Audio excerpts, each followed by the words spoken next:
Good morning, everyone. Welcome to the Market Performance and Planning Forum today for the June 16th date for our quarterly meeting. Today's objective for this meeting is that we're going to go over some market performance topics, as well as share any 2022 release plan and stakeholder inputs. As well, we're going to go over other specific initiatives, and if there's any time you have any questions during the initiatives that are more dense, please let us know through our web chat at the time of your question. Also, we're going to go over another initiative that we're bringing back up. We're bringing into energy storage. So once we go to those release planning slides, we'll go over in more detail what's going on, as well clarify any timelines for specific impacts on specific projects. A little reminder for this meeting is that in order for us to keep this meeting going, we do have approximately 130 slides. We encourage you to submit them through chat. I will go ahead and send those off to my internal team to ask any of those follow-up questions. But if your question needs to be answered through audio, let us know, and we will be able to evaluate on the audio and adding that to this meeting. But before you do speak, make sure you state your name and affiliation prior to the meeting, and as well, this meeting is being recorded and it's posted on the website for Market Performance and Planning Forum for 2022. And now we're going to go over the agenda for today. We do have 132 slides, so most of it will be coming from our first topic with Market Performance Update, which I'm going to be helped by Kevin Head, Cone Zhao, Guillermo, and then Amber Motley. Then we're going to have a policy update with Brad Cooper, John Gooden, and then lastly, a release update with Bertrand Vo, as well a little bit of transparency slides. We'll have Keone Almeida go over that as well. But other than that, I'll go ahead and kick off this meeting for the market performance update, market analysis forecasting. Guillermo, if your team or yourself could go ahead and get your unmuted, we could go ahead and kick off this call.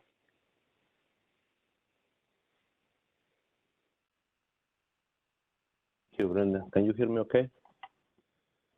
Yes. Okay, good morning, everybody. Thank you for the time to discuss the market update that we hold for this MPPF every quarter. And we have put together some material based on some feedback from the last round of the MPPF, and also include the typical metrics that go from quarter to quarter. The first part of the deck is going to be about specific items we want to discuss, including a couple of market issues that we want to let you know about, and also a few metrics regarding storage resources, market costs and prices. And the second part of the deck is going to have the standard metrics that we put in every MPPF deck. As usual, we are expecting to cover fully the first part, that is the market issues and the specific items for discussion. We are not going to go explicitly through the second part, that is the standard metrics. These are for your reference. If there is any specific question, we may be able to address that. And with that in mind, we are going to have different presenters for the different topics. And let me start first with the first market issue that we want to report. As you know, part of the Western energy imbalance market has this construct in which we clear energy, and we also have a product, that is the GSG. EIM entities can be deemed for the GSG. They can be allocated based on the clearing price and their bid for megawatts quantity and prices. And the market optimizes that allocation.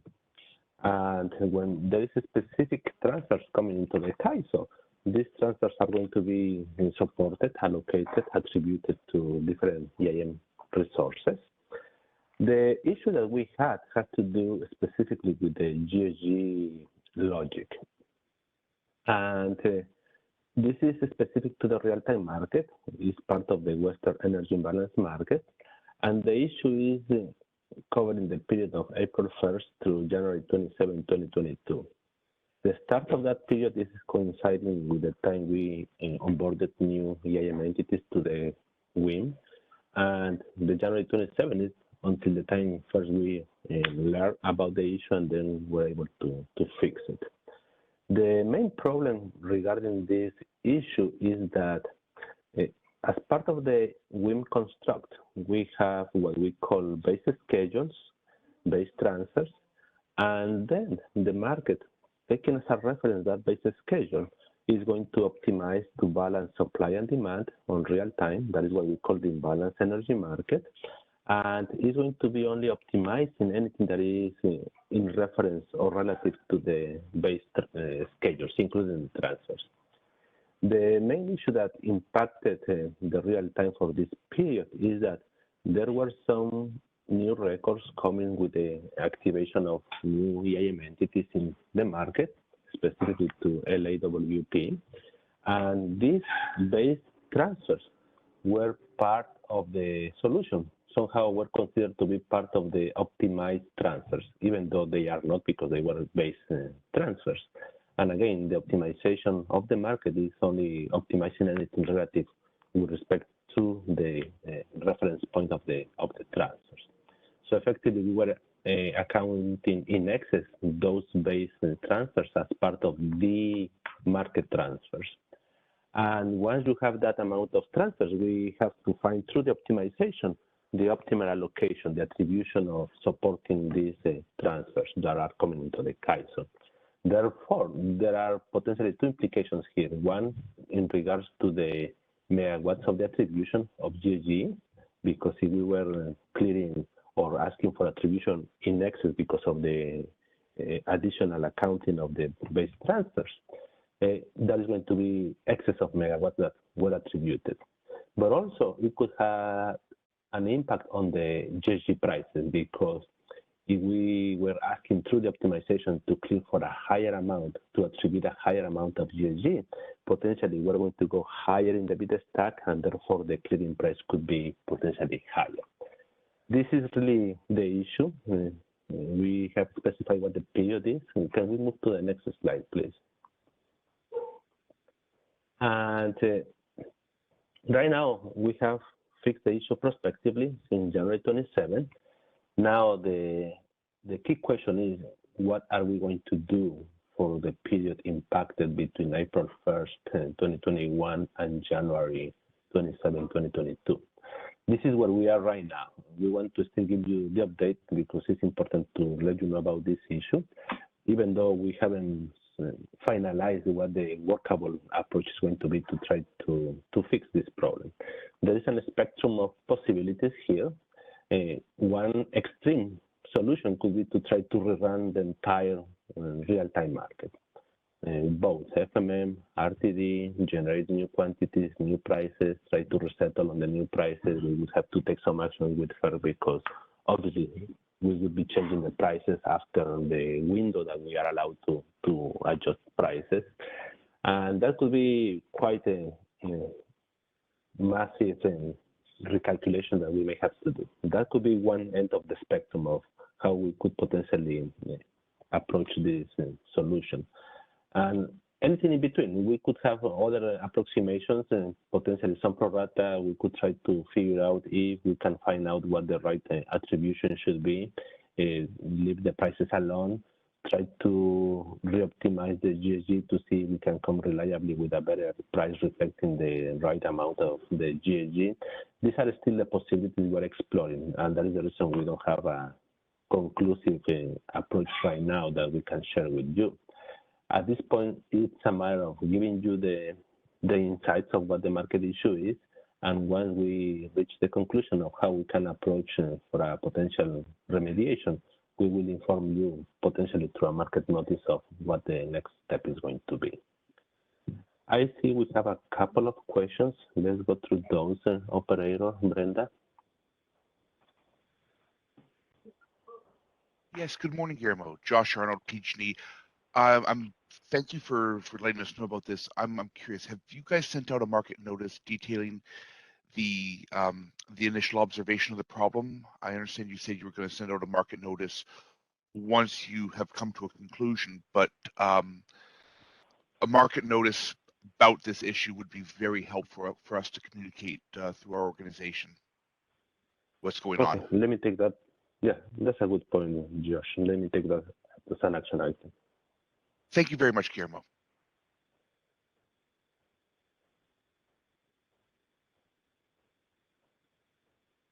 Guillermo, this is Seth with DC Energy. Just a quick question. So is this issue isolated just to greenhouse gas prices, or does it affect energy prices that are in the EIM or in the CAISO market? That would be specific to GHG, and obviously the LMP is specific to the EIM entities has a GHG component, right? So that is the component that is going to be impacted, or that has been impacted. Okay, so it only impacts GHG prices in the EIM? Correct. Okay, thank you. You're welcome. Okay, I think we have one more from Jeff. Hi, good morning, Guillermo. It's Jeff Spires with PowerX. Thanks for raising this issue. This is something that we had raised a concern about through a city ticket earlier. And the challenge that we see with this is that there was an extended period where GHG payments were being made to resources without a corresponding import into California to fund that. And so, what it seems like is going on here is that kind of on a net basis, there is a pretty significant shortfall in dollars associated with those GHG payments that weren't appropriate, and that those dollars are now being charged to both EIM entities and to the CAISO through the neutrality accounts. And so, I appreciate that you're raising this, and I think that exploring a remedy to this is important because, certainly for us, we see pretty significant dollars in terms of charges that we're receiving through the offset neutrality accounts for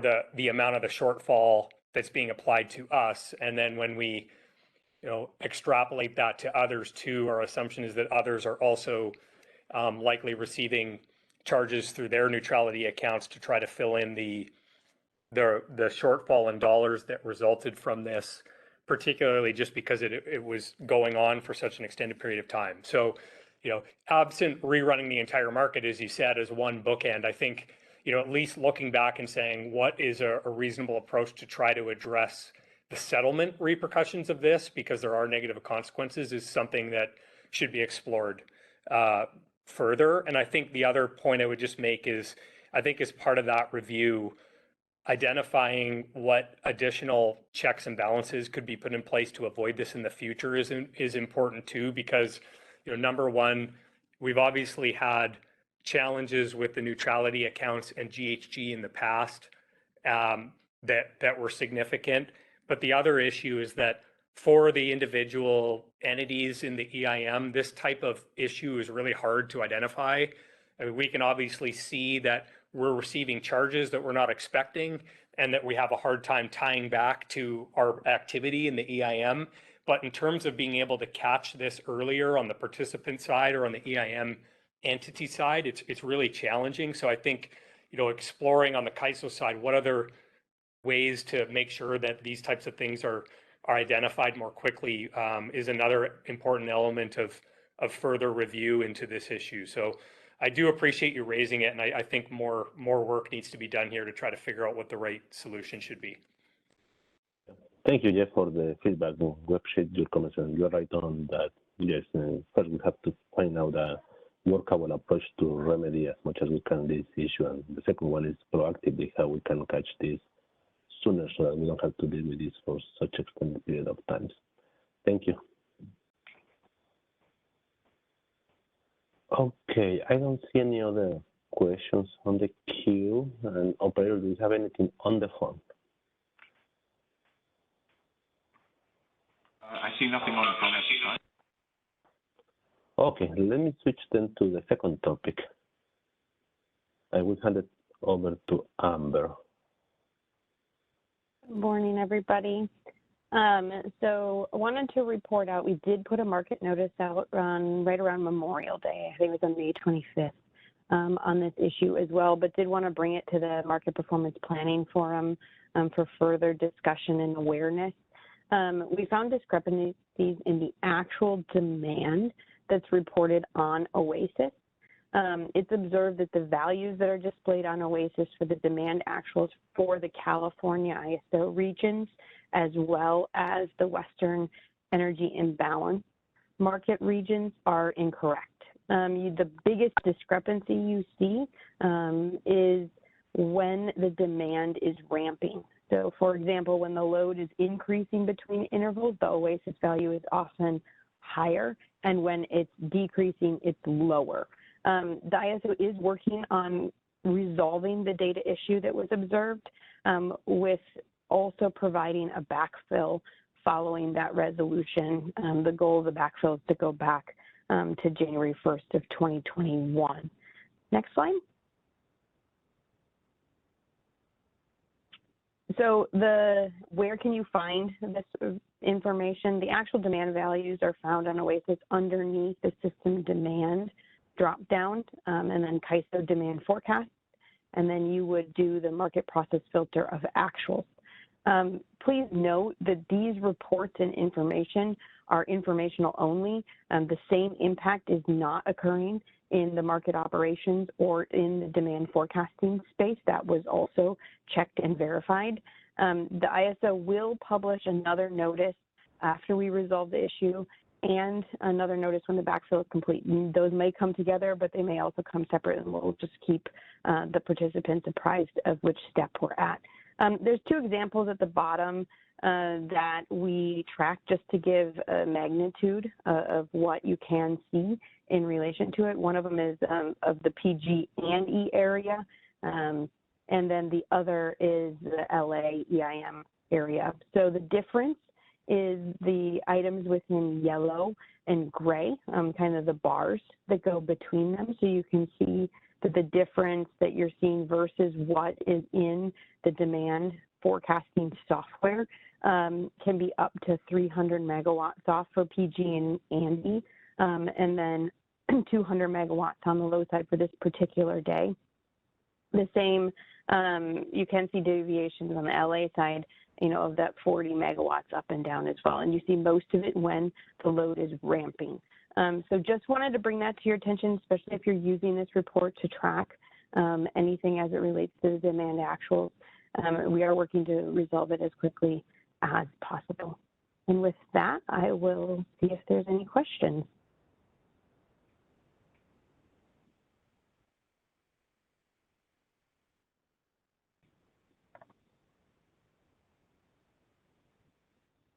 I see one question.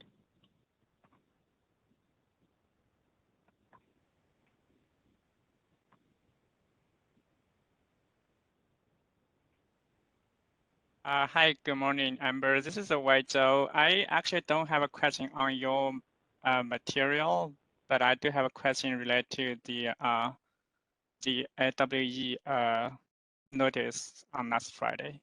Oh, okay. Well, let me answer the question in the chat quick. There was a question that came in from Kelly Wells of how far back the issue went. We are looking at when the issue started as well, and all that will come forward in the market notices. We don't know the exact date at this time.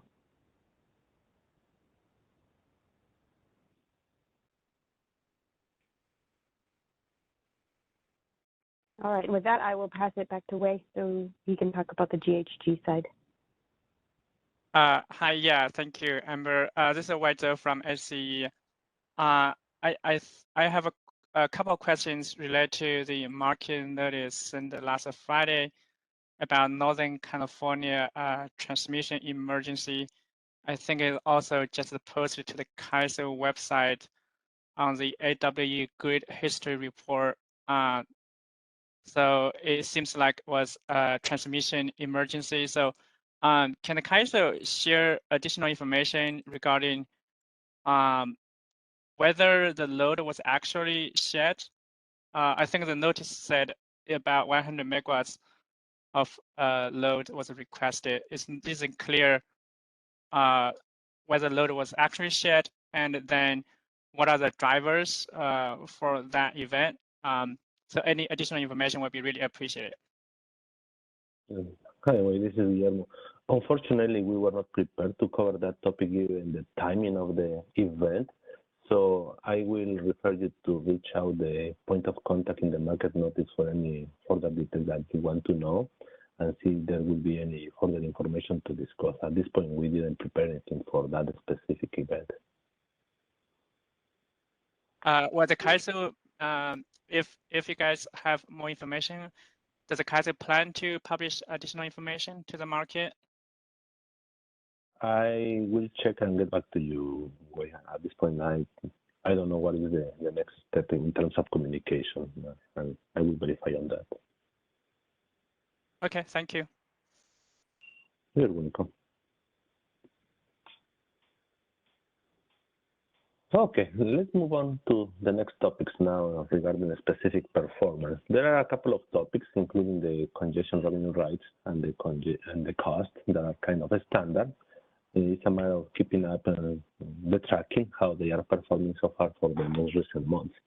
The first one is related to the CRRs. And these are very standard metrics that we have continued to produce since the time we implemented the policy initiatives back in 2019 regarding the pro-rata funding.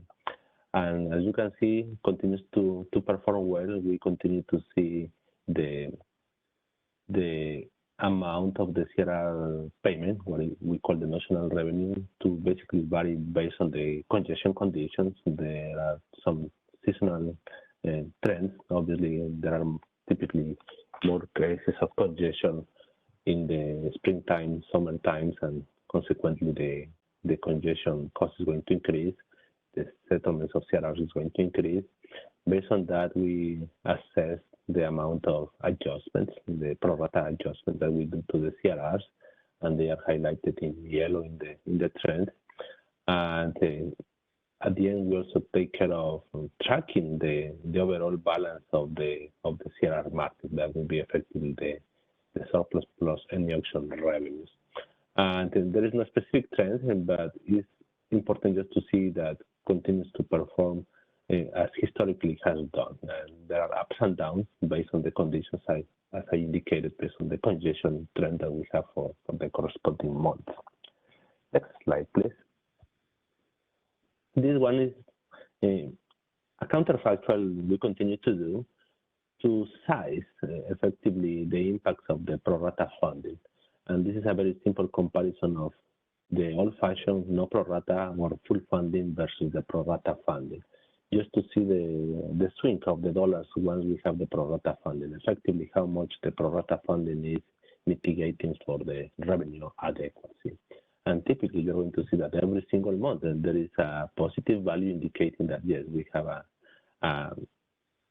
a reduction effectively on the revenue inadequacy that otherwise would be there if not by the pro-rata funding logic. Next one, please. And this one is the auction efficiency. We may have discussed this quite widely in the past, and how we construct is no more than the comparison of how much a participant as a whole pay to get CRRs versus how much payments it gets by holding the CRR. And the relationship between these two is what we call the ratio of the CRR efficiency, a ratio that is denoted by the purple dotted line and the markers. It stands for that CRR auction efficiency. A value around 100% indicates that there is a balance between the money inflow and the money outflow. And typically, we have seen that the values are somewhere in the range of 50 to 100%. Closer to 100 indicates less of inefficiency. And there are variations. Obviously, month to month, the congestion behaves differently, and there are different conditions impacting the congestion in the system. So you can see that there are ups and downs in that specific metric of the CR auction efficiency. Okay, let me move to the next topic. Next slide, please. And this has to do with energy market in the CAISO.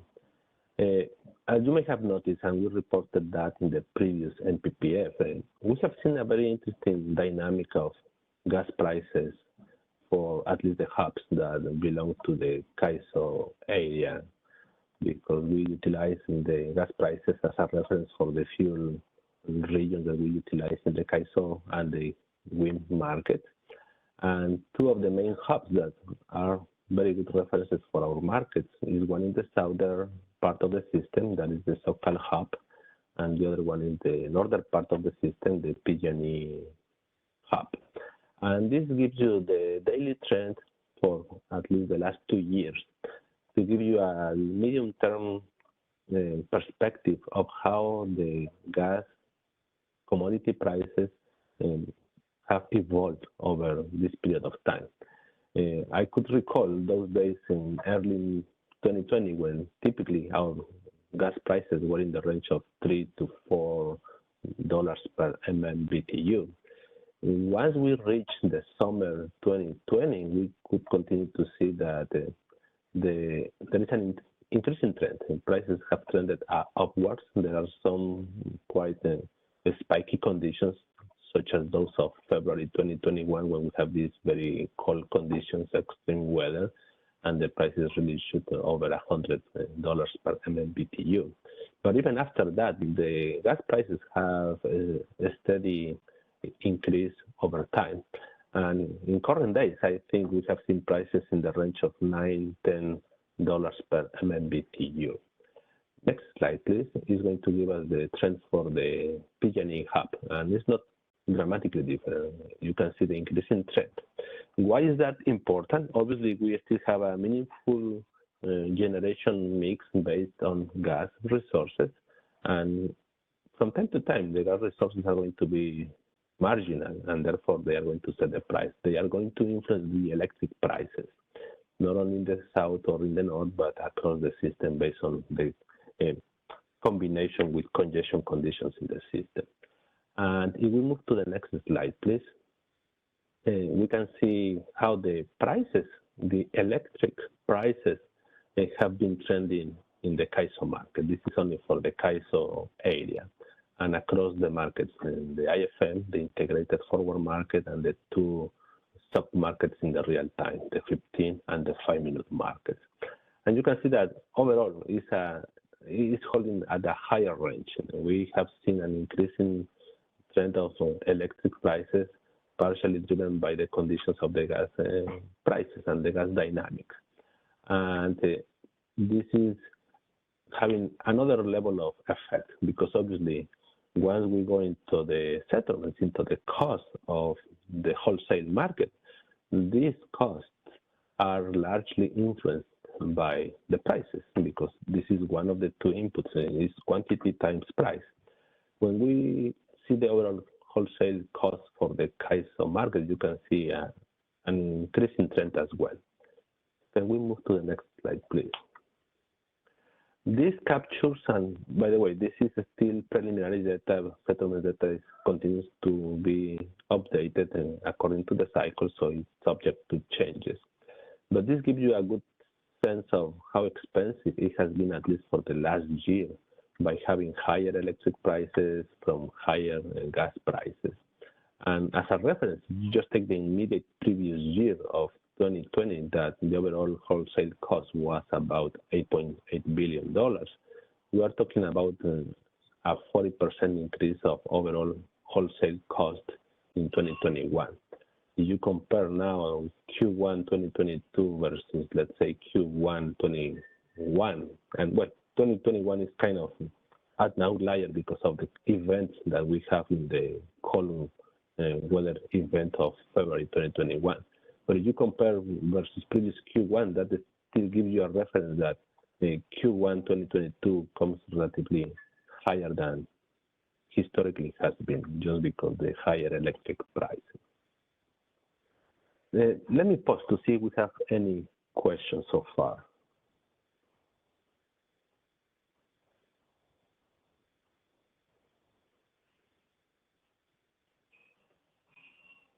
Okay, next slide, please. Now, from previous MPPF discussions, I believe we have some suggestions regarding assessing the performance of some features that we recently put in place. One of those is regarding the storage resources. As you know, we have an increasing penetration of storage resources. Late in 2021, we implemented some changes to accommodate an option for the default energy bits for storage resources. And the ask was effectively to see if we could assess how these enhancements are working so far. And I will turn it to Kevin so he can cover this topic. Thanks, Guillermo. Hello, everybody. Kevin Head. I'm the Senior Market Engineering Specialist at the ISO. So as Guillermo discussed, we introduced this storage default energy bid in November of 2021 with the Energy Storage and Distributed Energy Resources Phase 4 initiative, ESDR 4.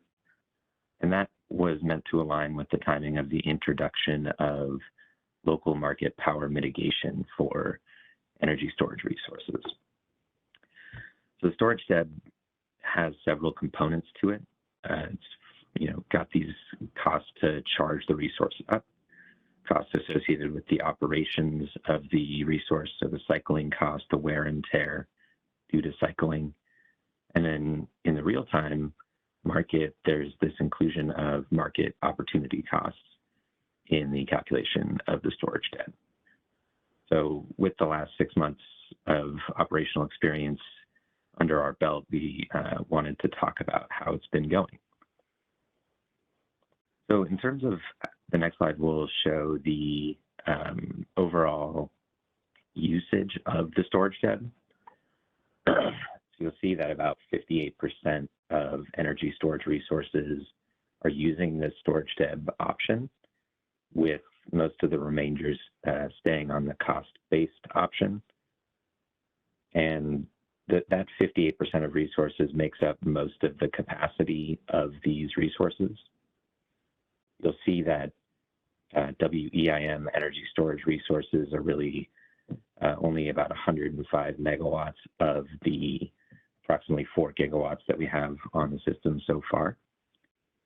And that's a relevant point to the storage DEB because the option is currently not available for EIM resources because of the lack of day-ahead prices, which factor in the formulation of the storage DEB.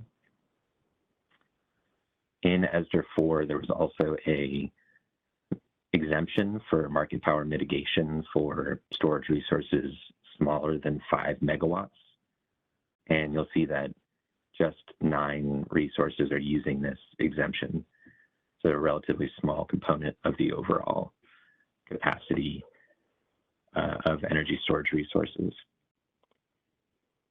Next, in terms of the values of the storage DEBs, we are seeing them being higher on average than the cost-based and LMP-based DEBs for other technology types like gas-fired and resources. They're typically lower than the hydro default energy bid prices, and that's a reflection of the hydro DEB capturing longer-term opportunity costs to sell hydro electricity in the bilateral markets, whereas the storage DEB only reflects opportunity costs within the trading day. And you'll see that in the chart, there's a difference between the real-time and the day-ahead prices, and that's a reflection of the real-time market DEB, including the market opportunity cost or the price-based opportunity cost component. And in terms of the negotiated DEB, the storage DEB is lower in the day-ahead because it doesn't include that component, whereas in the real-time, it's a little bit higher. The next slide has sort of a graphical interpretation of this. So we've plotted the average DEB values by resource from high to low, and you'll see the different colors correspond to the different DEB types. storage is pink, so you'll see those kind of very lightly distributed across the right end of this distribution, with the bulk of capacity made up by the cost-based resources and hydro resources using the hydro-deb option on the left side of the distribution.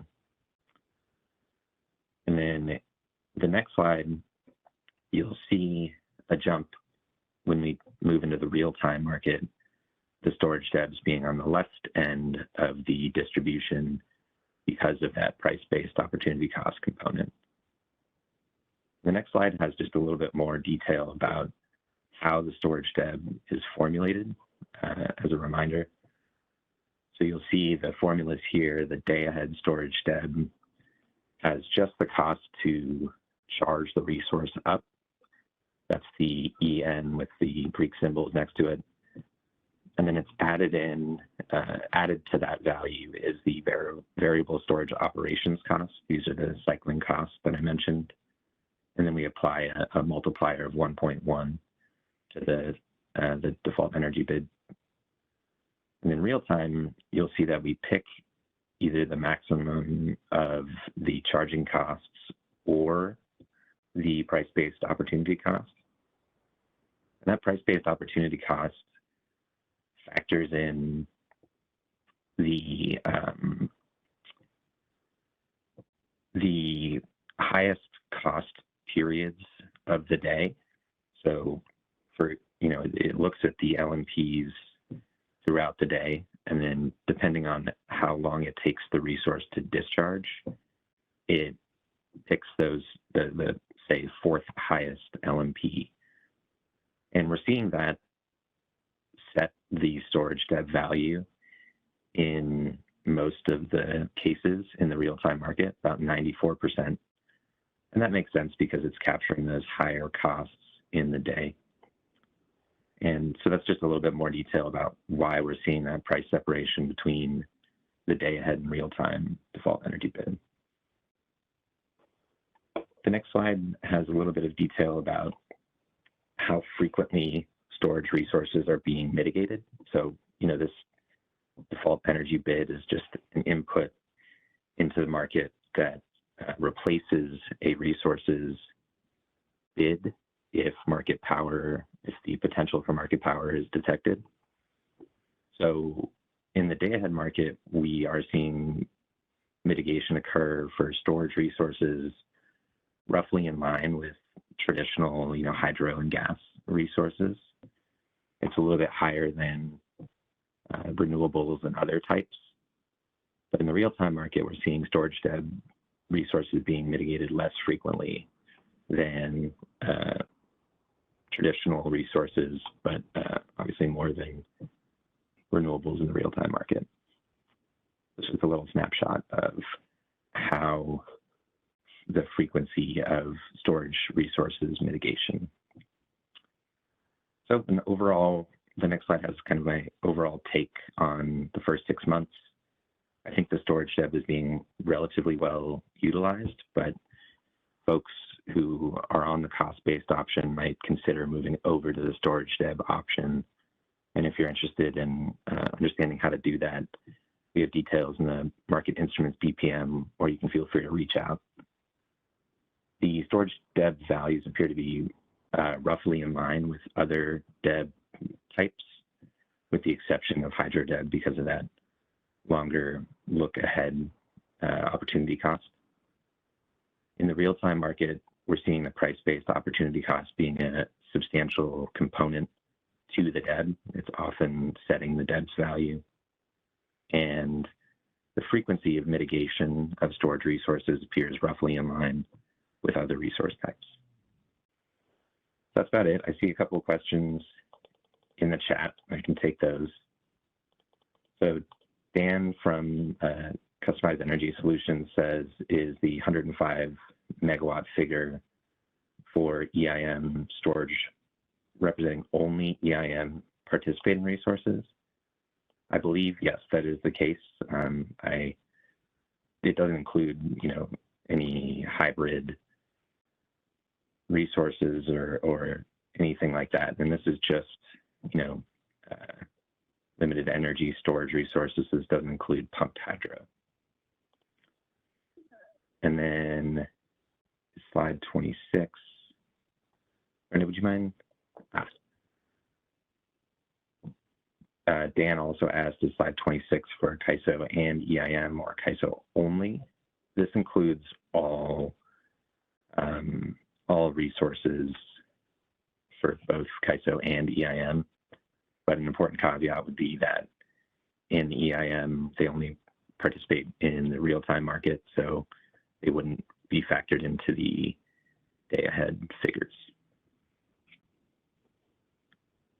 Cool. If anybody has any questions in general about the storage tab or mitigation, happy to take those now.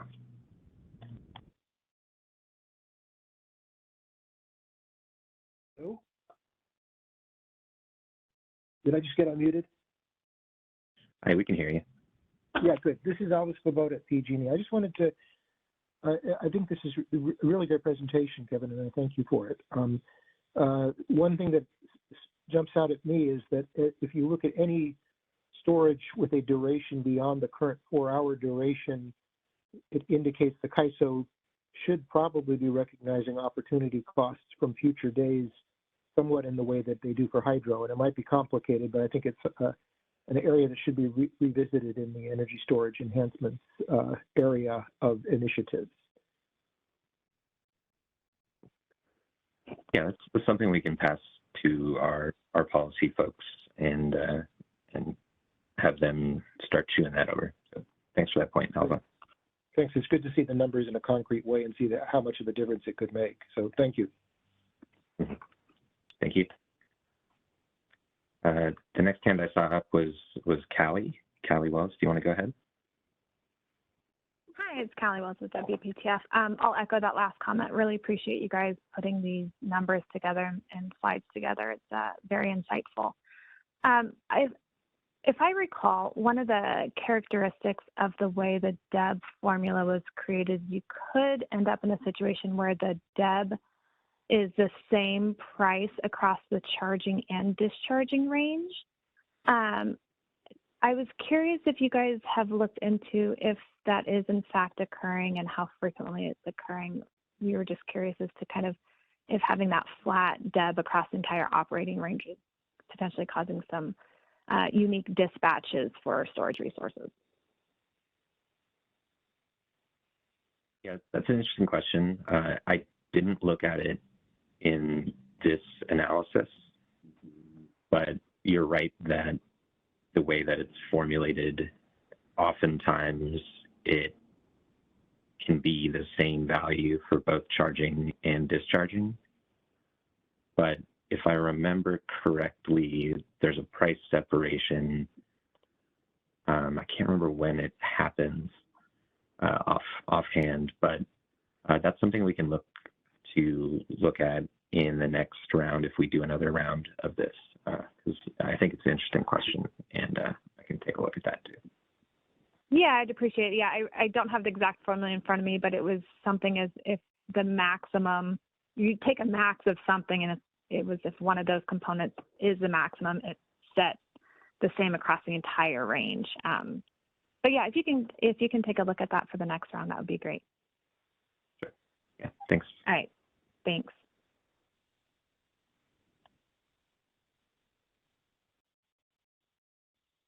Am I seeing any other hands in the queue? Alva reports that anecdotally it does look like that price separation is happening in the real time. So yeah, thanks for that, Alva. All right, so I think that's everything on the storage default energy bid and mitigation. So I will turn it over to my colleague Quinn to talk about storage resources a bit more. So thanks, everybody. Thank you, Kevin. This is Quinn from Market Analysis.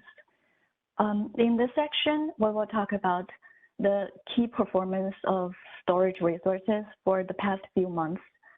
As the storage penetration increases in the market, we have included this material as a standard section in our MPPF presentation since last summer. The first one was June 2021. Now looking back to May 2021, we had less than 25 active storage resources providing up to around 400 megawatt energy to the market during peak hours. Now by May this year, 2022, we now have close to 50 active storage resources with market procurement up to around 1,500 megawatt. And with this rapid growth, we start to see some relatively consistent patterns. As our normal practice, we track two main metrics for batteries. Number one is the state of charge, or SOC, the amount of energy stored in batteries in unit megawatt hour. And number two is the market award and dispatch in unit megawatt.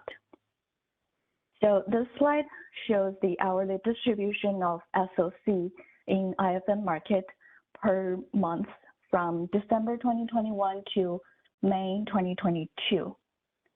So each plot shows the hourly trend of 1 month, and each vertical box plot shows the distribution of that hour. And we can see that SOC reaches maximum levels mostly in hour ending 15, 16, and 17. That's right on time to be fully available for the afternoon peak and night hours when the sun is down. And coming to the shorter months of summer, we're talking about April and May now. The highest SOC was reaching 6,000 to 7,000 megawatt hour, comparing to the high of 5,000 megawatt hour back in winter and early spring. Next slide, please. So this is the same hourly distribution of SOC in real time, RTD, for the same time horizon. Now, real time shows a similar trend as day ahead. SOC peaks right before the afternoon peak hours.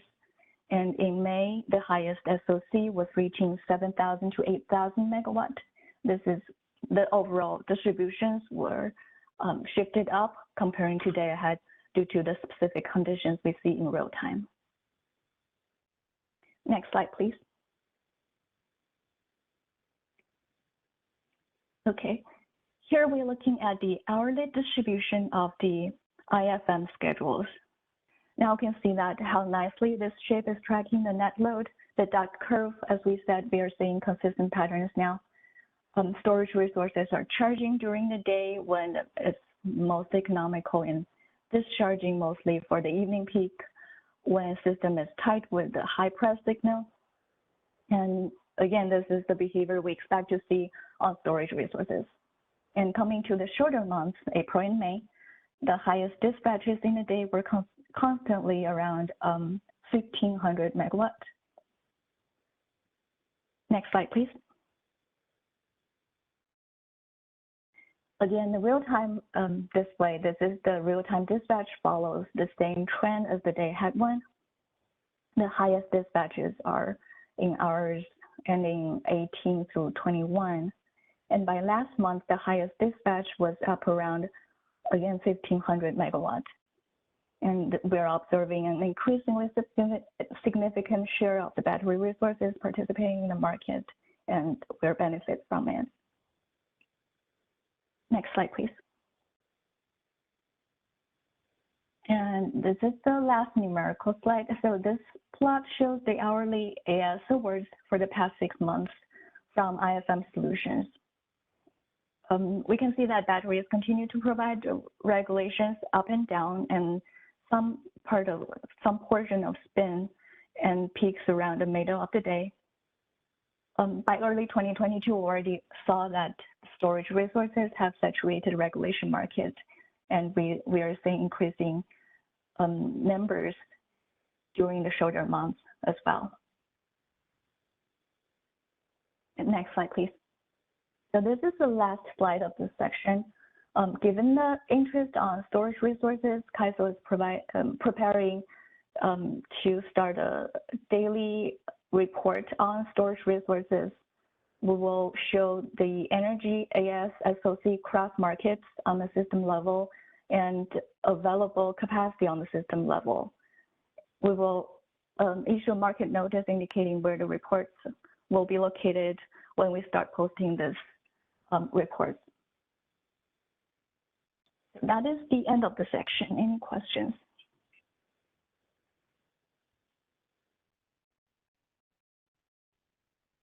I see no questions. Let me pass it back to Guillermo.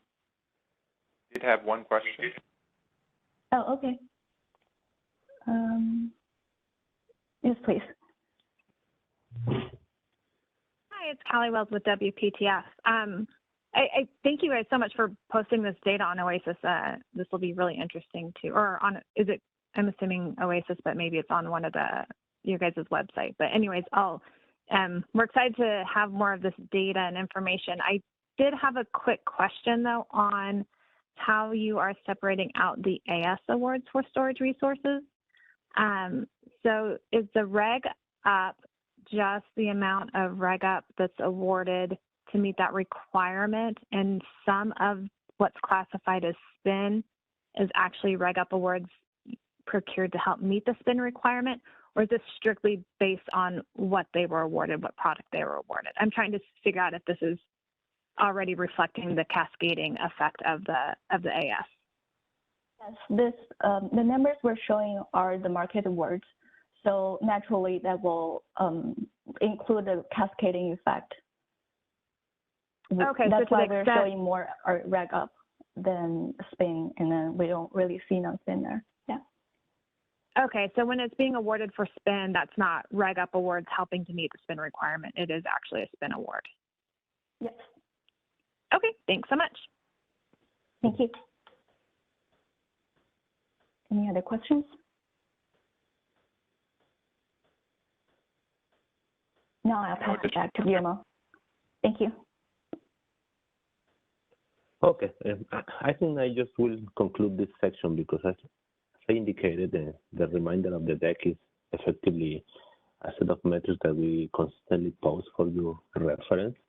And the intent was to cover only the first part. If you have any questions related to the second part of the deck, please don't hesitate to reach out and we will be happy to address any questions. And that's all what we have for this section of the market update. Brenda, I think we are going to be ready now to move on to the next topic. Thank you, Guillermo. We could go ahead and move on to the next topic. So the next following slides between 35 to 65 are secondary part of the market analysis, so feel free to visit those and let us know if you have any questions.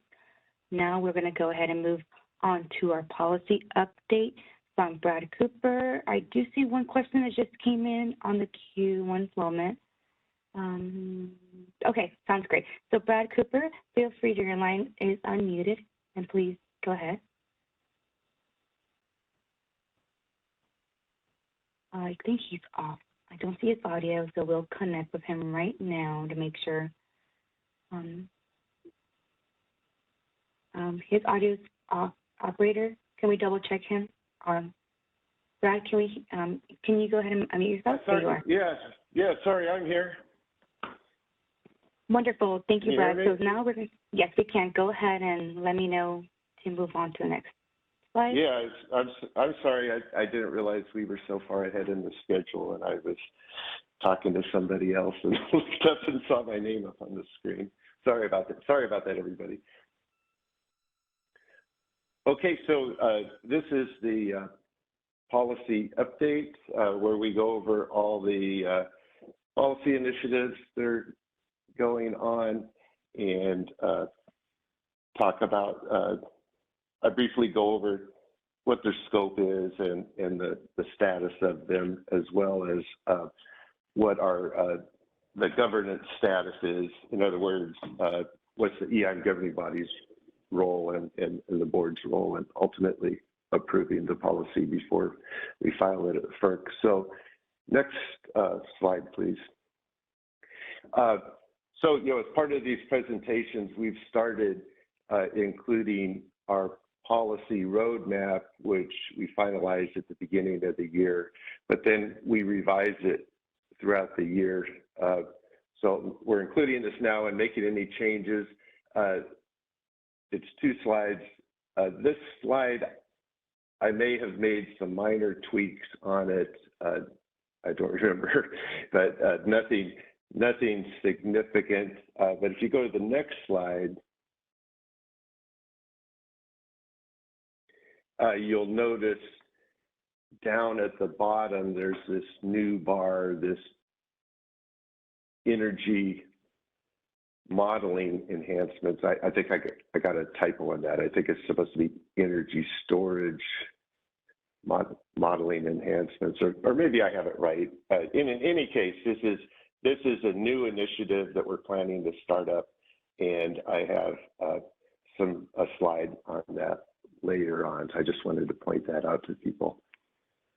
And again, I think I made some minor tweaks on some of those timelines, but I don't believe anything significant. Next slide, please. And these slides go roughly in order of when they will be going to our board and or the WEIM governing body. So we're starting off first with reliability demand response resource bidding enhancements, otherwise called RDRR bidding enhancements. RDRR, the funniest product in the ISO market. It's my joke. This was divided into 2 tracks. The first track is completed. That was aligning with FERC Order 831, which allows bids up to $2,000 in certain circumstances. This change modified the minimum price that RDRR is supposed to submit bids for, bids at when we are accepting bids up to $2,000. Then the second track was looking at minimum load costs for RDRR resources, and then also potentially changing the cap on the size of for the discrete dispatch option for RDRRs. EIM governing body role is joint authority. Even though RDRRs today are only a California thing, other EIM entities could potentially use the model. That's the reason it's under joint authority. So the track one, we took that to the CAISO board and the WEIM governing body back in March, and then that was subsequently submitted to FERC, and I believe it was approved by FERC. The track 2, the final proposal has been out since April 12th, and we're planning to bring that to the upcoming in July joint CAISO board and governing body meeting, and that will propose that that discrete RDRR have a minimum load with the cost equal to the submitted energy bid for the RDRR. What this does is it corrects an issue in the dispatch of these resources where they were dispatched on and off and on and off in subsequent intervals because because of just the interaction in the market with not having a minimum load. So we're going to allow a minimum load for discrete dispatch RDRR to correct the issue. And then we're also proposing to increase the cap on the allowable size of RDRRs from 50 megawatts to 100 megawatts, with RDRRs larger than 100 also allowed subject to approval based on an operational review of this specific resource. Next slide, please. Yeah, I saw a question on the chat. I believe it was an intended start date for the CPM initiative. Yeah, I don't believe we have an intended start date yet for that initiative. There are some things we need to look into first and resolve and develop plans for before we start off that initiative. The interconnection process enhancements is enhancing our interconnection and deliverability allocation procedures. This is pretty much in response to the queue overload, the interconnection queue overload, and it's also to address various other issues with the interconnection process relative to how the utilities procure new resources. I neglected to include the dates for the phase 2, what's going on with that. There was a revised straw proposal posted a while back, and comments are due coming up on 6/28 with the draft final proposal scheduled for July 26th, with the intent of bringing it to the October CAISO board meeting. And then the first phase was approved at the May CAISO board meeting. Next slide, please.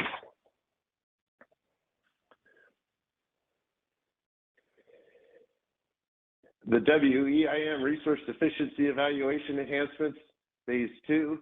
Obviously, this is a continuation of the WEIM Resource Efficiency Evaluation Enhancements. Phase 1 we conducted last year into the beginning of this year. I think it's looking, or it's going to be looking at load conformance in the resource efficiency evaluation, whether that should be considered, and how it would be considered if we were to consider it. Measures of uncertainty, both for the intertie delivery rates and then the uncertainty in the net load, how that's accounted for in the RSE.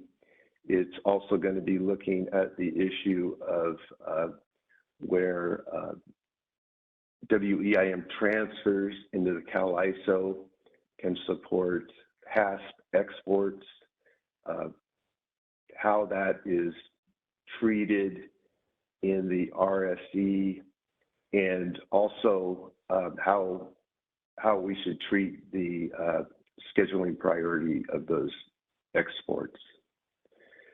It's going to look at provisions for, it says emergency energy assistance, which is allowing transfers when a BAA fails the RSE, but nonetheless needs the energy. So it's going to look at provisions to allow transfers at a penalty price, and then selective application of RSE. That's not, reading that now, that's not said the best. That we don't mean that we will selectively apply it to different DAAs or anything like that. This would be selective application of the periods of potentially of when the RSE should be enforced. For example, should it just be enforced during tight conditions rather than in all hours? This is under the joint authority of the governing body. So the status of this initiative is we've been holding a series of workshops through the first part of this year, going over analyses that came out of the phase 1. For example, looking at the impact of CAISO's load conformance on how that affects its performance in the RSE, that kind of thing. Those are complete, and we are going to be posting a report summarizing all those analyses. And I apologize, I don't have the exact date, but it's coming up very soon. Then we are going to post the straw proposal for the phase 2. This says week of June 20th. Since the time I made these slides, we've revised that. It will actually be the following week, but we're still planning on completing it for the October joint board and governing body meeting. Next slide, please.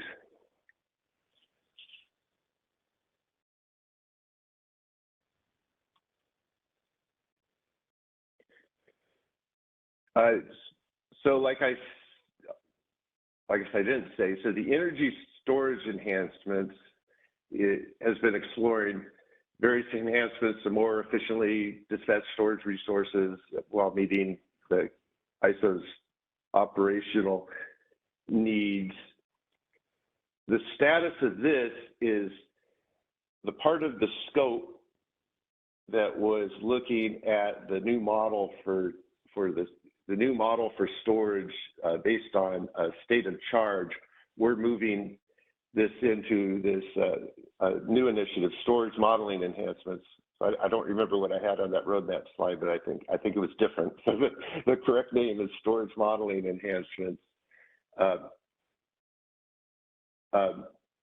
Back to the energy storage enhancements, the remaining scope, which is features to address storage in local areas, as well as storages, modeling storages, ancillary services, and then changes or enhancements to the co-located resource model, which is storage with another type of resources. The second revised straw proposal for that was posted June 20th. The draft final proposal is going to be posted, the second revised straw proposal is to be posted the week of June 20th, and then the draft final proposal will be posted in July, and then we're looking at bringing it to the board and the WEI governing body in the last quarter of this year. So I hope I didn't confuse that too much. So let's move to the new slide. Next slide, the new initiative. So the new initiative spawning out of the energy storage enhancements initiative will be called storage modeling enhancements, which is going to continue to pursue enhancements to the CAISO market's energy storage models. It's going to continue the discussion of costs based on state of charge for the energy storage resource, or ESR market model. And then stakeholders have also asked that we look at enhancements to the non-generating resource NGR model. So it'll also look at that. We're planning some workshops this summer to initiate the initiative, and with the goal of completing it by next summer and bringing it to the board and the governing body. So I hope I wasn't too confusing. Maybe I could stop for any questions. Okay, good. I guess that wasn't that confusing. Next slide, please. The day-ahead market enhancements, or DAME, is looking at co-optimizing supply in the IFN based on both demand, but also on this new product we're developing in the day-ahead market enhancements, the balance reserve products.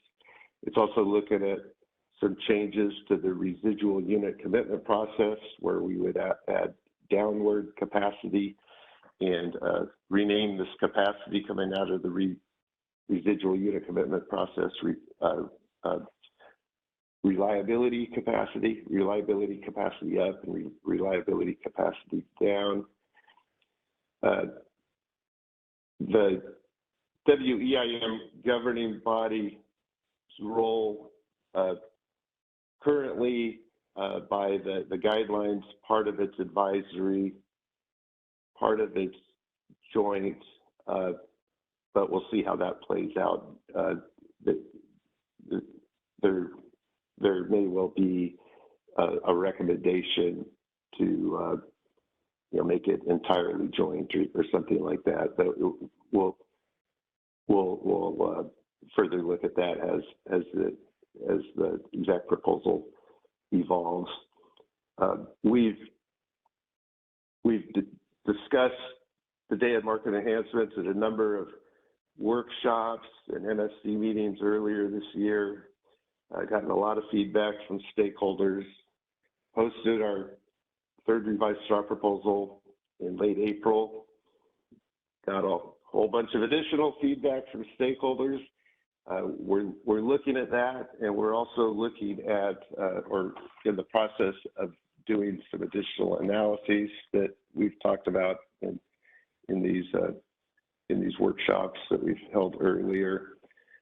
So we're planning our next steps, but we know that we're going to have an additional workshop or workshops, and I think our existing schedule shows this initiative going right to the draft final proposal after this. We've come to the conclusion that we're going to need an additional straw proposal revision, and then we're still planning to take this to the board and the governing body in the last quarter of this year. Next slide, please. Okay, the resource adequacy enhancements phase 2. A lot of this scope has to do with the day-ahead market enhancements, so it would align the RA rules with the day-ahead market enhancements design we land on. It also has looked at enhanced software obligations for storage and conditionally available resources, and some other tweaks to the RA rules.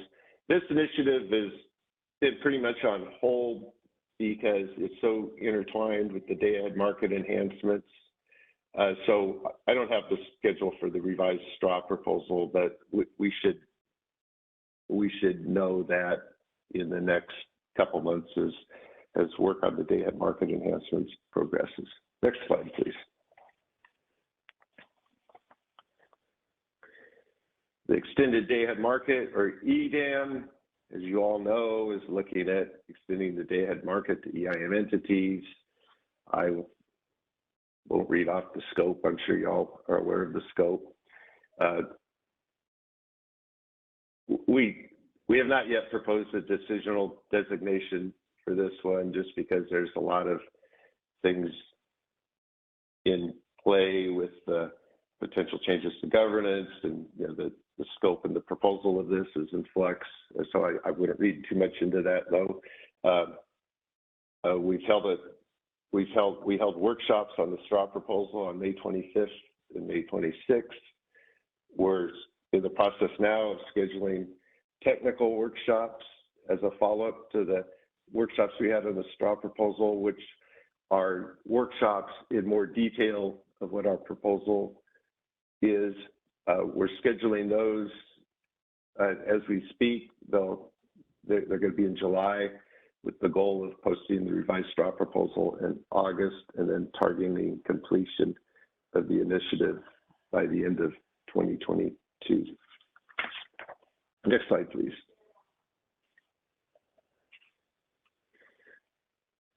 The transmission services and market scheduling priorities, which was the second name for this initiative, and still a horrible name because internally we just call it the Wheeling Initiative. So I'll call it the Wheeling Initiative. So the scope of the Wheeling Initiative is a process for external entities to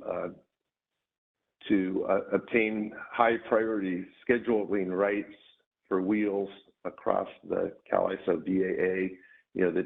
This process is needed so we can accommodate external entities while still providing reasonable protections to reserve transmission to serve CAISO BAA load. The scope for this also was enhancements to the process for exporting from non-resource adequacy resources.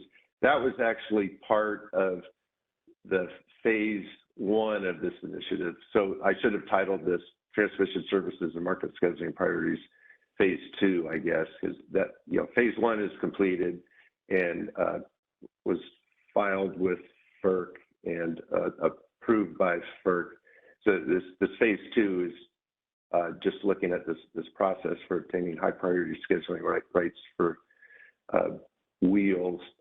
The phase 2 straw proposal is planned to be posted mid-July with the goal of bringing it to the board and the EM governing body late 2022. I guess I probably should have put Q4 to be consistent with my other slides. Next slide, please. price formation enhancements is looking at a lot of stuff. The scope, I guess I should say, this is just a preliminary scope since we haven't put out our issue paper yet. Basically, this initiative is looking at enhancing the CAISO pricing to better reflect supply conditions.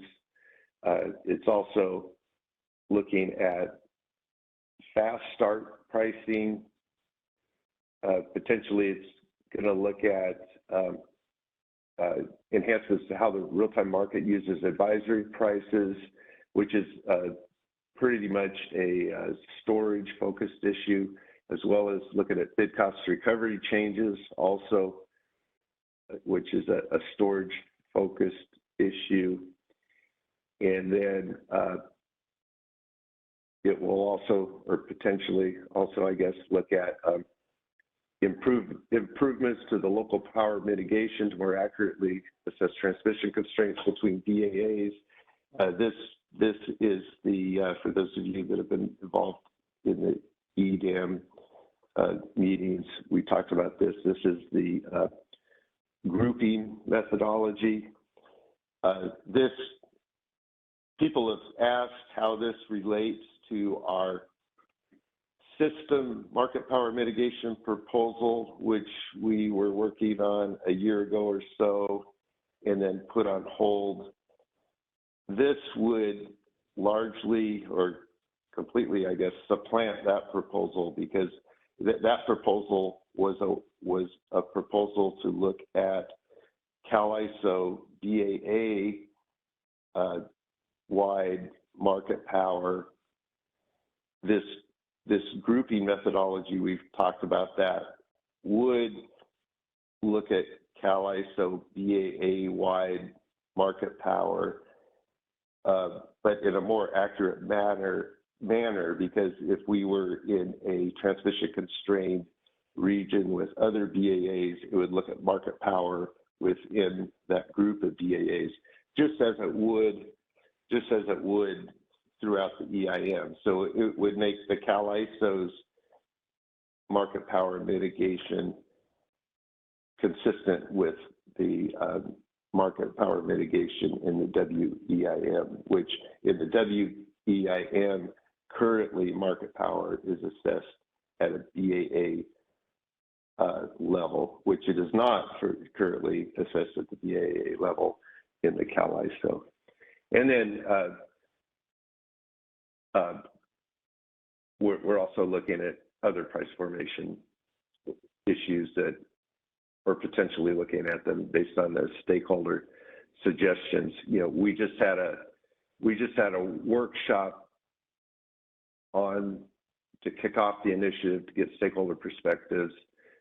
We're thinking about on June 10th. We're thinking about the results of that workshop and working on the issue paper, which we hope to post by the end of this month, with the goal of bringing this to 2023 Q1 joint board and EIM governing body meeting. Next slide, if we have any more. Is that it? There was a question submitted by Sure. Mark Smith from Calpine. It was just to ask during the workshop, did we mention a possibility that we would modify the demand curve for the FRP? Yes, that is. I think that definitely will be within the scope. That would be under that. I think that's covered under the first bullet, scarcity pricing enhancements to better reflect tight supply. But yes, that will be in the issue paper. Okay, great. And we do have Mark Smith. Let's go ahead and Mark Smith, let's unmute you just for a quick question you may have. Yeah, great. Hey, Brad. My specific question was whether that change in the demand curve that you're considering would in any way delay the rollout of locational FRP this fall, or if there's anything else that's getting in the way of that rollout.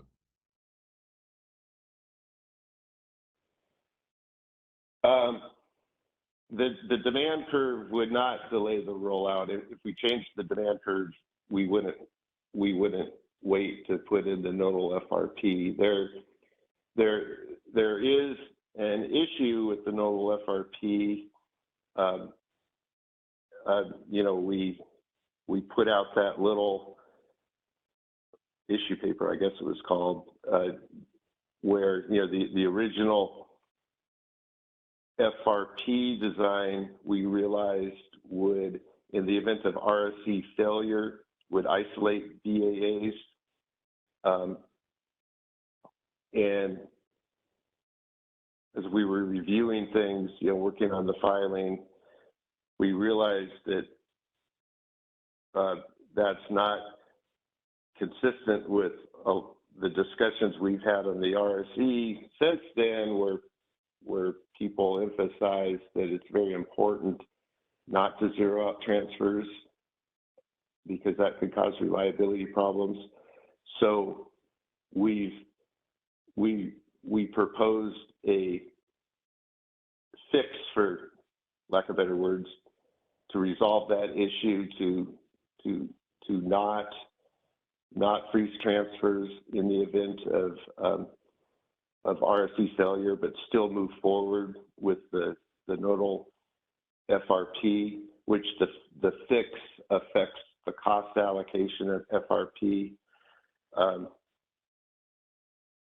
So we're still in the process of considering the next steps, but our hope and goal is to not delay the implementation of FRP, nodal FRP this fall and go ahead with the filing. But we still have a couple things up in the air before we know that for sure.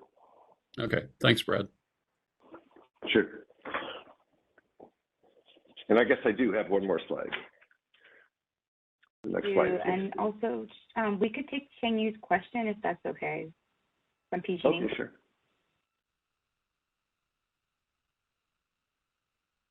Brad, hi, this is Chen-Yu from PG&E. It's really great to hear all the policy initiatives, and it looks like there are a lot of things that is targeted in 2023 implementation. If you can go back, I'm sorry, I mean to raise my hand by the end of your presentation, but since we're almost end of it, can you go back to your first slide where it demonstrates all the milestones? Sure. Yeah. So looking at all of it, I just wonder how realistic is that to implement all of this wonderful policy into the market in 2023? And what kind of conversation is policy team has with the CAISO PMO to ensure this can be, you know, it's doable? I'm just very curious, and how, because look at that, it's a very large amount of work. So maybe you can just share some light. Thank you. Yes, it's a very aggressive schedule. We developed this roadmap. I believe most all of those 2023 items have been on there since we published this roadmap originally at the beginning of the year. Yes, it's aggressive. We work with the PMO in developing the roadmap, and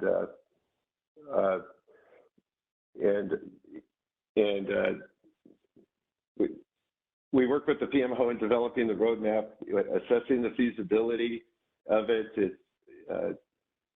But we consider the plan. It's very aggressive. You know, as things evolve, we're continually looking at it and potentially can revise things. But this is the plan that is our goal for now, at least. So thank you. From the sound of that, things still can evolve, and the scope of it, the scope is not locked down. Is that correct? I wouldn't say the scope isn't locked down, but you know, as we work with stakeholders, things frequently change as initiatives evolve. I would say the only thing where the scope isn't locked down, or you're saying the scope of the release. I'm sorry, I realized somebody said the release. I think the initiative. I shall say the initiatives that, for example, they had extended their had RA track 2 and price formation. Yeah. It's the current plan, but it's not etched in stone. Okay, good to know. Thank you.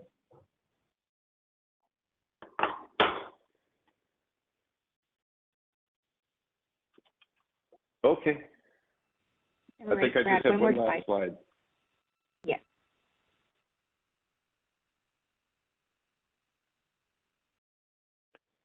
Okay, and then finally, the market parameter changes and enhancements. This is a relatively, quote unquote, small initiative that arose during the middle of the year. It addresses the minimum shift factor that's used in the CAISO markets, as well as it proposes a procedure for updating our penalty prices, which was actually something we proposed to FERC, and procedurally they turned us down and said we filed it in the wrong venue, and so this process will be used to refile it. We posted a straw proposal for this in April. We were hoping to do this, the original schedule had this go into the board of the governing body in July, but we got a lot of stakeholder feedback in response to the straw proposal that we needed to present some additional analyses. So we're working on that and don't have a new schedule yet, but we'll be coming out with a new schedule once we get that additional analyses out. And that should be it for me.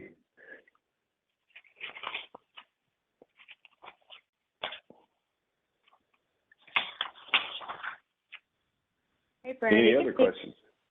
Yeah, we can take Seth's question. Yeah, thank you. Hey, Brad, Seth with DC Energy. I just have a question about shift factor threshold in the market parameters initiative. Is the analysis that you're doing, is that centered on the shift factor threshold? Is that, you said there's going to be some more, there was a request for more studies and things. Is that pertaining to, which component of the initiative was that pertaining to? Is it pertaining to the shift factor threshold issue or the market parameter change? Yeah, I haven't seen the exact request, but I'm pretty sure it relates to the shift factor threshold, because the penalty for changing, or the procedure for changing the penalty prices, is merely just a procedural rule for allowing us to change things before we file the tariff changes with FERC. Remember, after the market enhancements, FERC required us to put all our penalty prices in the tariff, and we wanted a procedure for modifying them quickly and then submitting the change to FERC after that, rather than having to wait till FERC approved it, because sometimes they're needed to address market issues right away. So I'm positive the analysis has to do with the shift factor proposal. Okay, are we going to expect another call, or will there be another straw proposal, or what's the next step? Do you have any idea what the next step is? I'm not completely sure, but I imagine it would be some kind of publication of the analysis in a call. Okay, great. Thank you. And then the draft final proposal. Okay, perfect. Thank you.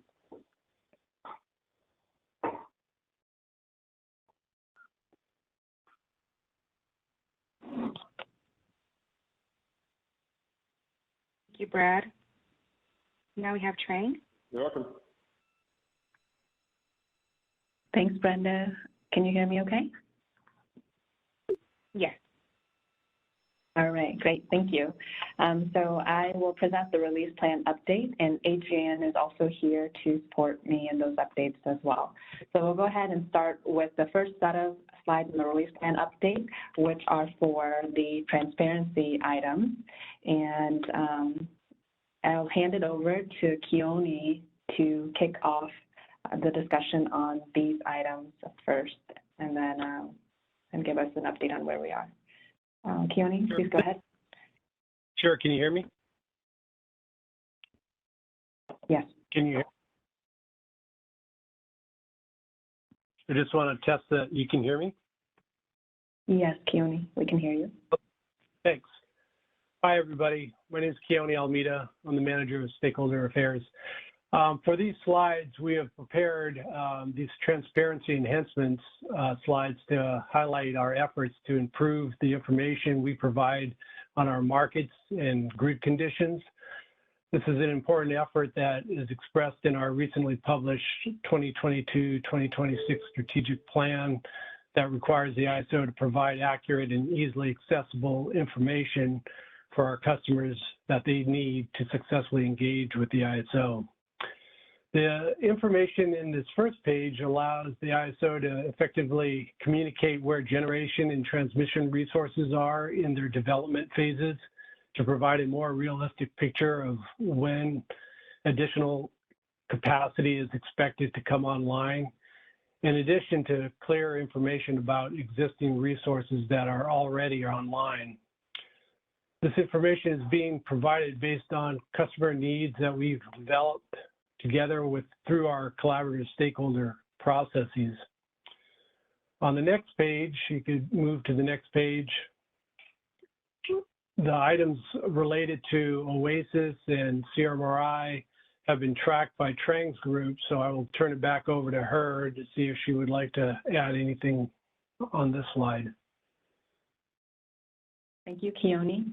So most notably, most recently, we implemented changes for OASIS, the two items here for transmission service and market scheduling priorities that were completed on June 8th. And then today, we will be implementing the changes for CMRI and OASIS, the three last rows on this table for RSEE phase 1. And our training team also added supporting information on the training that was provided for those that are interested in looking back at those materials as well. Okay, and Keone, I'll move past one more slide here. And we also have today's Outlook and website changes and the mobile app changes that were also implemented for this summer, and those were completed on June 6th. Right. And Keone, did you have any other comments at all? No, I don't. Thank you very much. Okay, thanks. All right, so we'll go ahead and move on to the standard release plan update. And thank you again, Keone, for adding to those slides and presenting those. So for the WEIM release plan remaining items for 2022, we're tracking the enhancements for shared ramping constraint and the ETSR UI. Those are captured in the same section of the release plan update, although we want to track them separately as they are independent of each other with separate timelines as well. So the shared ramping constraint is planned for Q3 of 2022, and then the ETSR UI is planned for activation Q4 of this year. Okay, and I did see a question, Brenda. Did we want to take that now?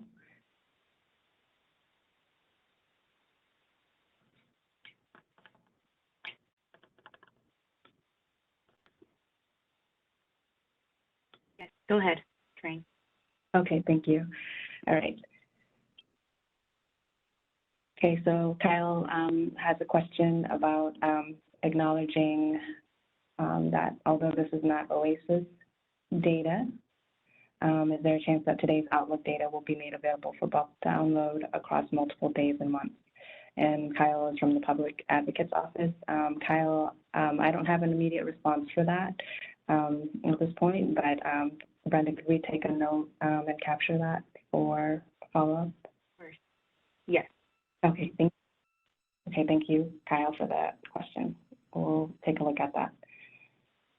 All right, so if we can move on to the next slide. We'll go to the release plan summary for 2022. So we had a lot of activity over the past few weeks for the pre-summer and independent initiative.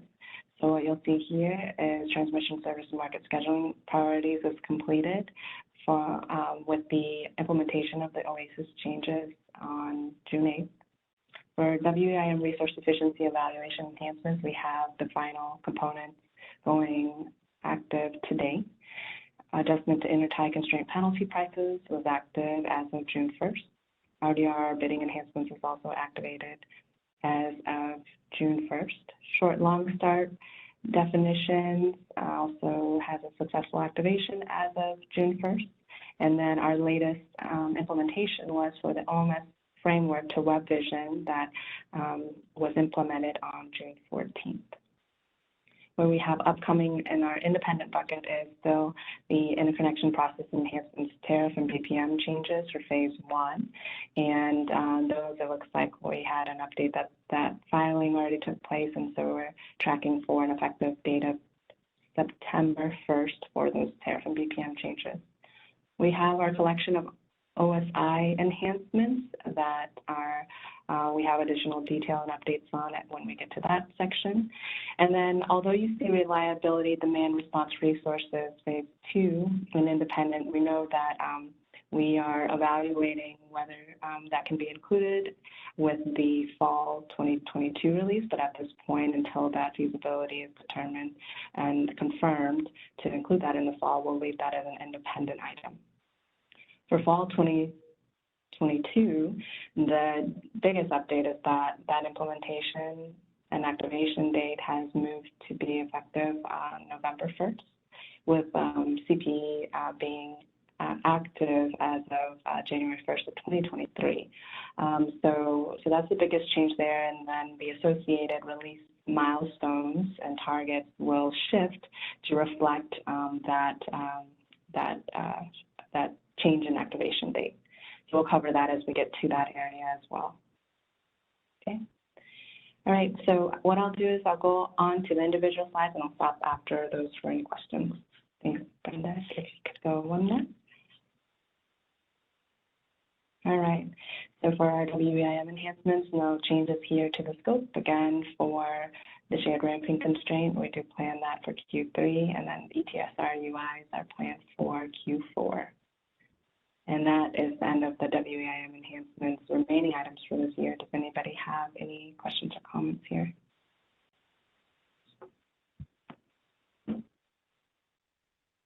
Okay, I don't hear anything, I don't see anything, so Brenda, can we move on to the next area? Okay, so for independent 2022, we'll go ahead and cover the remaining items that are left. Some of the checked off items have been removed from this deck. So let's go on to the next slide. All right, so we have our overview here, which is just our matrix of the remaining major items. So we have RSEE phase 1, and what you'll see here is that the remaining items are the BAOP tech spec, which will follow a separate date and schedule that's not planned or committed to for pre-summer. We will, the priority is for the BAOP UIs to be implemented for the summer. So for production activation, the remaining items are being activated today on June 17th for DC Mirai and OASIS changes, as well as moving the BAOP UIs to out of coming soon to be officially active. And then for interconnection process improvements, we can update the tariff filing to show that as complete. And then we still will provide BPM target dates and PRR information, and then the production activation and effective date for the tariff and BPM changes remains September 1st. Okay, so we can go on, Brenda, to the individual slides, and then So for transmission service and market scheduling priorities, although this is done, I wanted to, again, just as this was done in phases, just clarify what is implemented. So can we move on to the next slide to show the milestones? So you'll see that for production, we did implement cyber on June 1st, and then the OASIS changes were implemented as of June 8th. So this is complete, and we will remove that from the presentation. So let's go on to the next slide for resource efficiency evaluation, and we can go on to the milestone table here. Thank you. Okay, so this resource efficiency evaluation also had a phased implementation, June 1st for the settlement effective date and a lot of the market changes. And then today, we will, between 2 and 3, we will implement the OASIS UI and API changes, as well as the CMRI UI and API changes.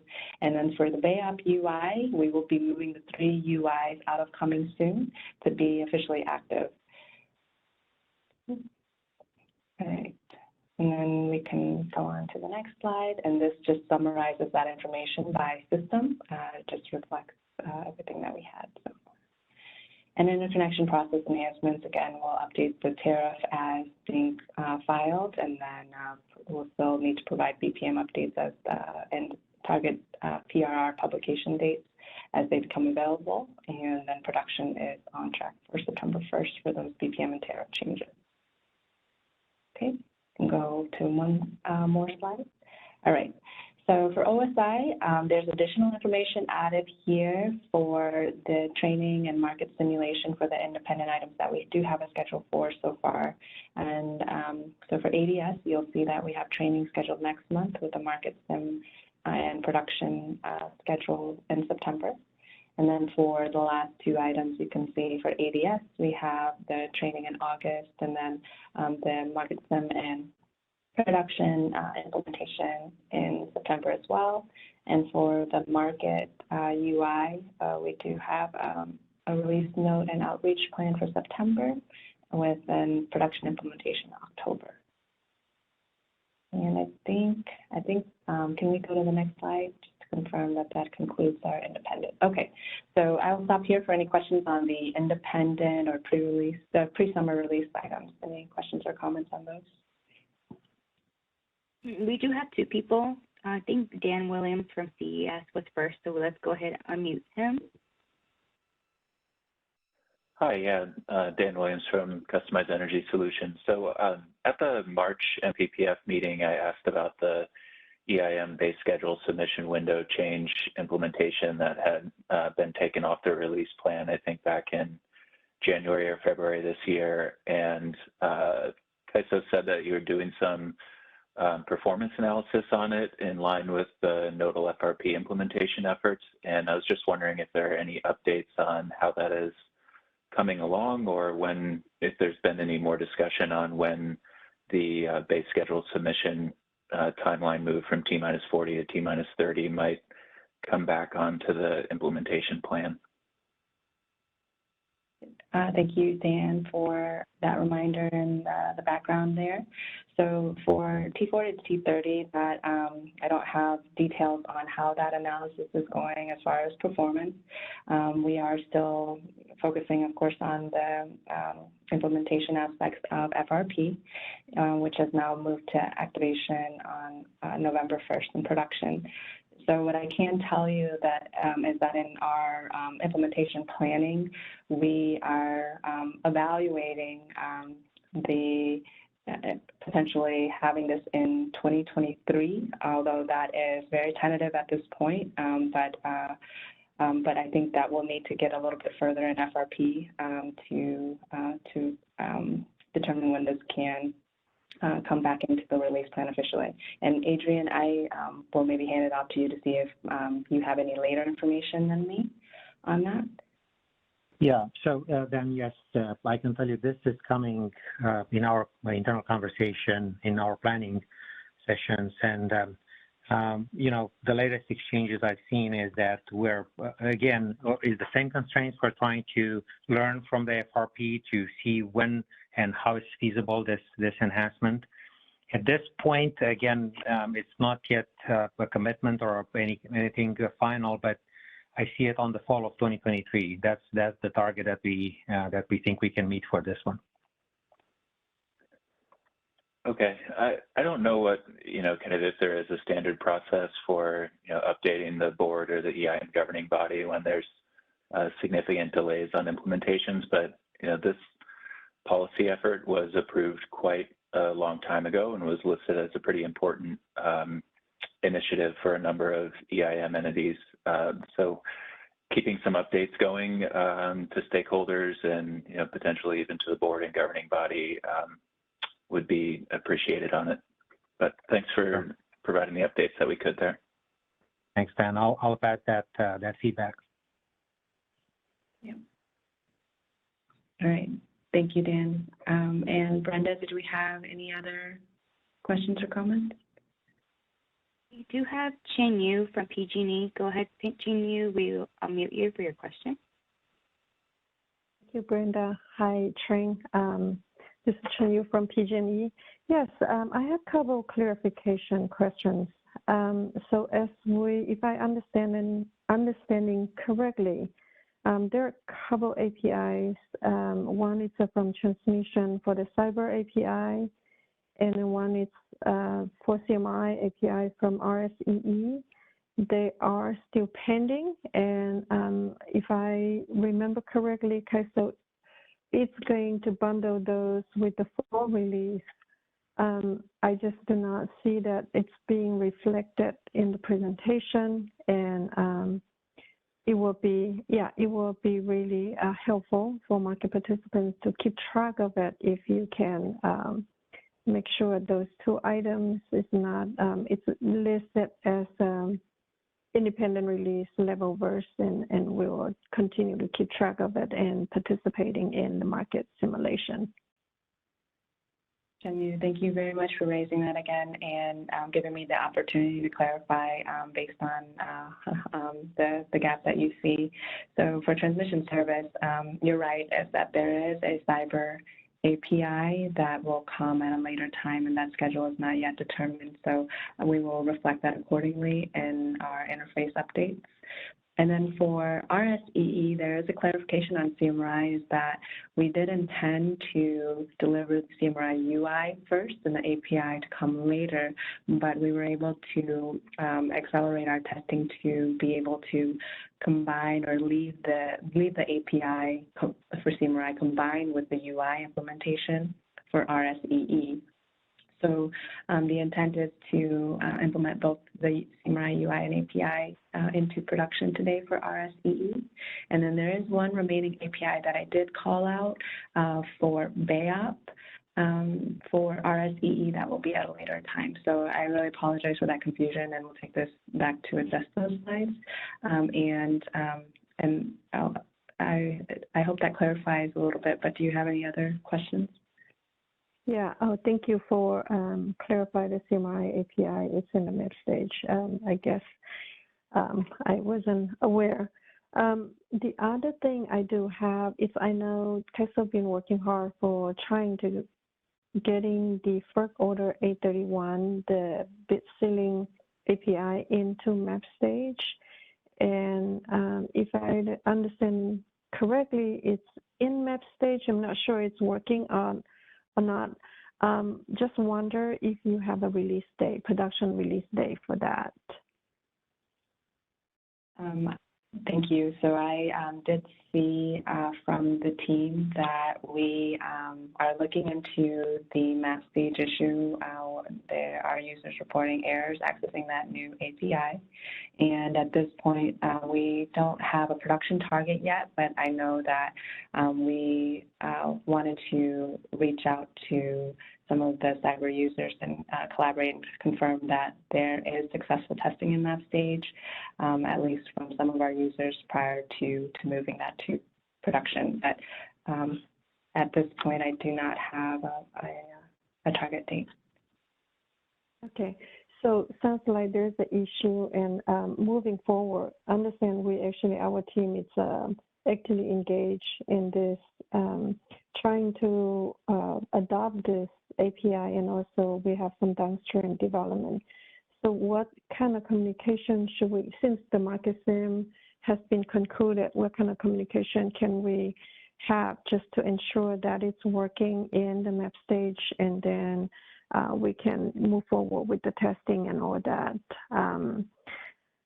I just need advice since we do not have the, the market sim, and so instead of reaching out, I do reach out to you guys. Just wonder if probably other market participants also look for the updates for this item. Thank you. Thank you, Chanyu, and that just brings up a bigger discussion too, that this is a good opportunity. I know that with the FERC 831 API, we did have a lot of struggles with, on the timelines for that, as well as the expectations, and then the constant change in the schedule, and then the prioritization around implementing that remaining feature from FERC 831. So I will take that back to the team to use this as an opportunity to reflect on that and see if we can do a lessons learned just on this piece to further establish a consistent method of communication for these types of changes, as well as breaking out components.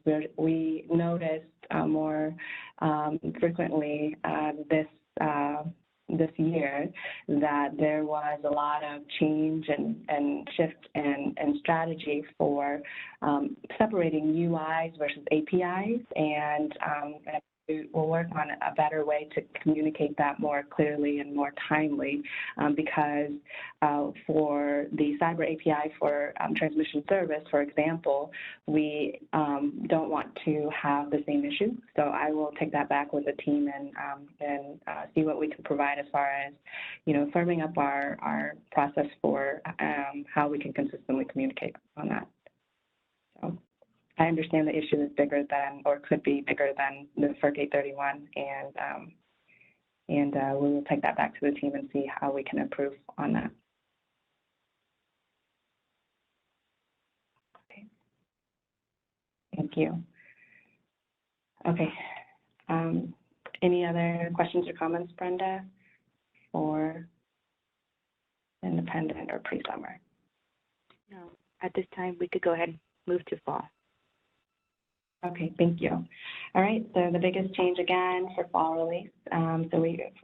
Firstly, the scope is the same: hybrid resources phase 2B, FRP improvements, deliverability, and then the central procurement entity implementation. So what's changed starting from the far right is that the production activation is now planned for November 1st.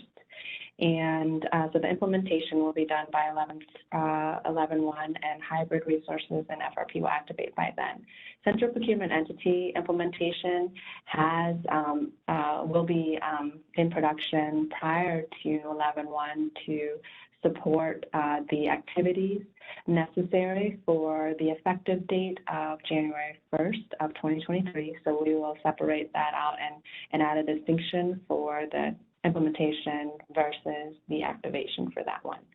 So if you go back left to Market Sim, that ships our Market Sim out, and what we're looking at now is starting Market Sim the August 22nd with 2 weeks of connectivity, and then 4 weeks of structured and unstructured Market Sim after that, to end by September 30th, a month before the activation.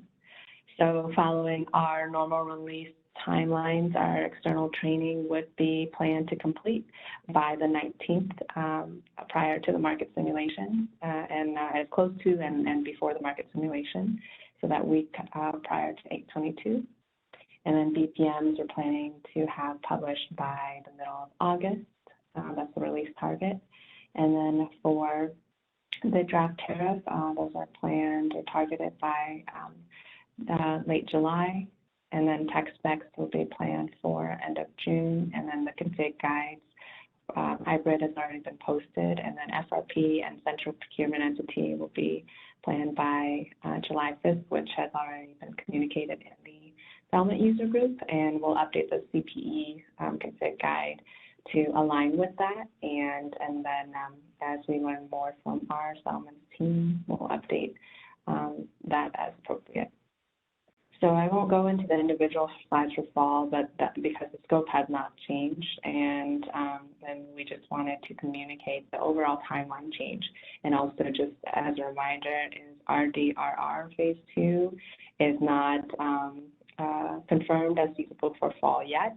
We are targeting for their RDRR for fall, but it's not confirmed yet, so we haven't included it here, but it is undergoing our continuous planning and impact assessment. So Adrian, I'll maybe open it up to you for any additional comments on fall that I may have missed. No, I think at this point we have to correct that, for central procurement entity, the activation will be 1/1/2023, and we're trying to deploy it obviously earlier. We don't want to get into the holiday season. And I think, for all of, all the registration, I think we need to have the CRA available about 10/15.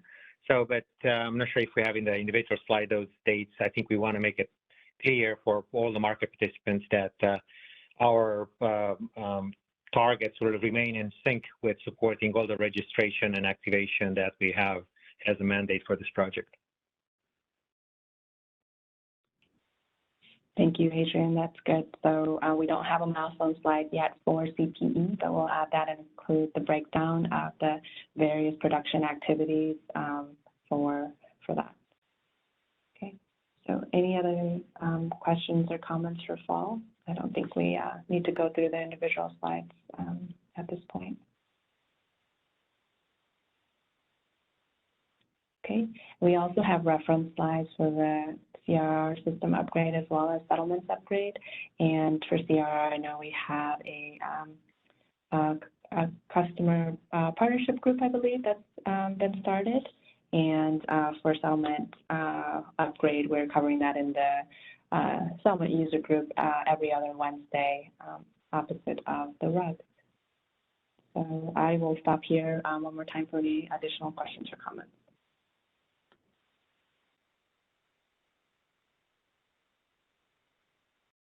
Okay.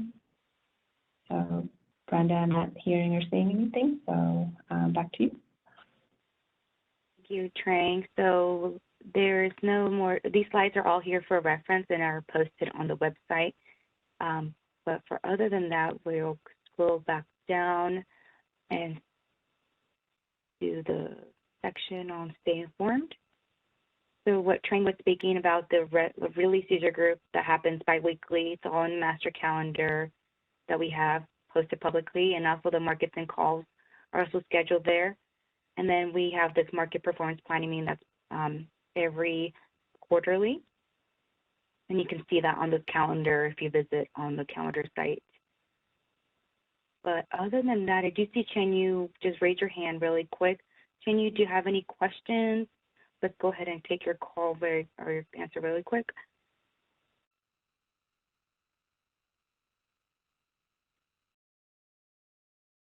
Marvin, can we unmute Chenyu?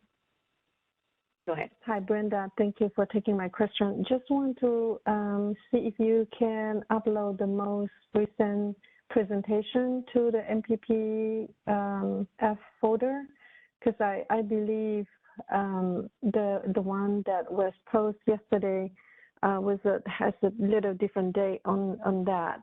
And if you can upload the most update one, that would be great. Thank you. Of course, yes, we will update those slides with the update information from the release group. But other than that, the last update we have here today to share is we do have our scheduled market performance planning meeting on September 27, 2022. We'll see all that information available on the link here for the meeting.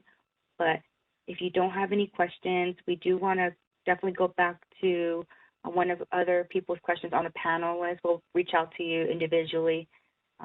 But if you do have any questions, we appreciate anything on the chat, and also if you have any verbal updates, let us know now prior to ending this call a little earlier than normal.